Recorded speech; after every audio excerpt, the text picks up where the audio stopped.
boy pathang that ding rami velte zong boy pan thachwain chapchin na se boy pasum panak ding cha a chung nung big jisu ti mi lathiang silai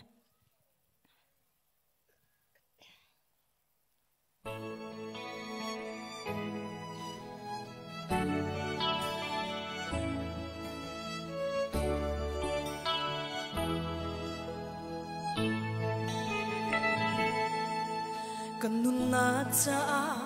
ke hermi atam ke hermi laga ke herbik mi jisu kanuna cha kadu mi thiu dam pi na laga jisu kadu bi ko kanuna Chung big jisu du big ding let hi big ding mi jisu Christ dot big ding song jisu Christ ama na chung chuang lo ama chu kan her mi zai zong adling ama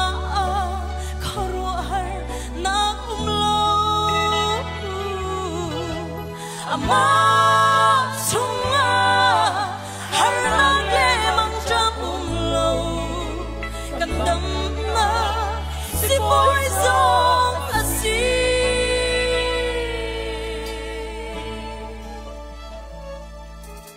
kan min lam thuana ka dot mi am tam pi ka dot mi laka ka dot big mi jisu kanun lam thuana katle chan mi thiu dam pi laka jisu kadu bi ko kanun a chung big jisu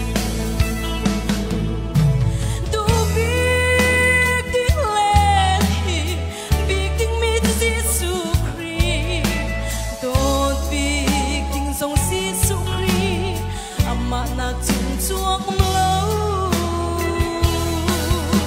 ama chu kan her mi zai zo adling ama kharo har na lo ama chunga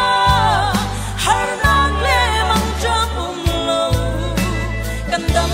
na si boy zo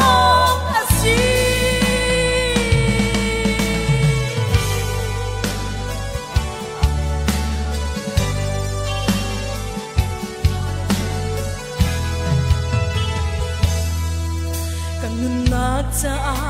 chole va her go ka ngai lo song a poi shim shim lo ngai lo ok thalo jisu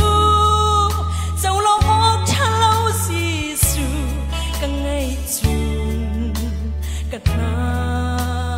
ngam ka nun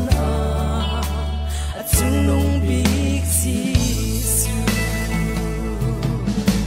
du big ding let hi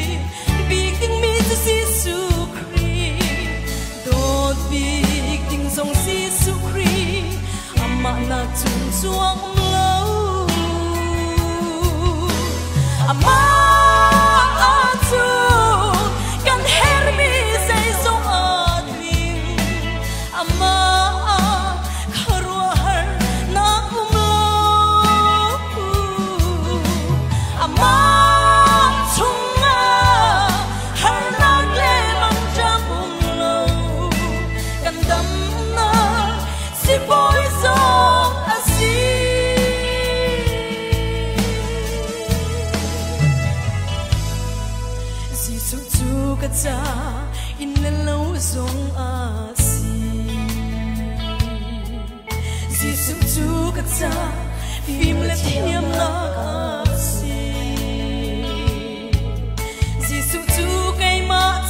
apagkat na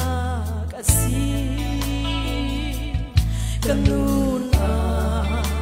at sunong bigsisu dubig ding lehi big ding mi to sisu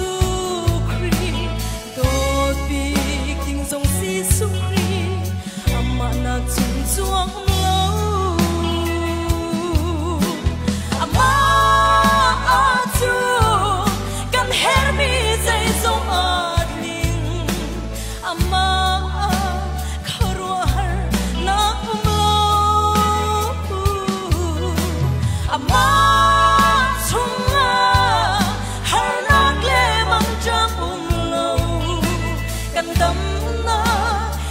boy song asi kandam na si boy song asi kandam na si boy song asi